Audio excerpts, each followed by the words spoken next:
আসসালামু আলাইকুম ভাই, আমার প্রশ্নটা হলো, আমরা কি অমুসলিমদের বাসায় সালাহ আদায় করতে পারি?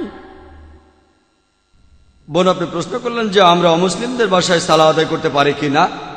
বোন, আমি আগেও বলেছিলাম, আমাদের নবীজি বলেছেন, এটার উল্লেখ আছে সহিহ বুখারীতে 1 নম্বর খণ্ড, বুক অব সালাত, 56 নম্বর অধ্যায়ের 429 নম্বর হাদিস, যে এই পুরো পৃথিবীটাকে আমার ও আমার অনুসারীদের জন্য সৃষ্টি করা হয়েছে সালাহ আদায়ের স্থান হিসেবে, একটা মসজিদ হিসেবে। আপনি পৃথিবীর যে কোনো জায়গায় সালাহ আদায় করতে পারেন, তবে জায়গাটা হতে হবে পরিষ্কার।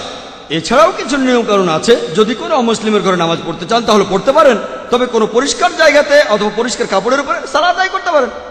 খেয়াল রাখবেন, যেখানে নামাজ পড়বেন তার সামনে যেন কোনো মূর্তি বা ছবি না থাকে, মাঝে একটা সূত্রা রাখতে হবে। আমাদের নবীজি কথা বলেছেন, দেয়ালের সাথে একটা দূরত্ব রাখবেন, মাঝে একটা সূত্রা রাখবেন, এমনকি এটা একটা তীরও হতে পারে। সূত্রা সহিহ বুখারীতে এটা উল্লেখ আছে, একটা তীরও হতে পারে।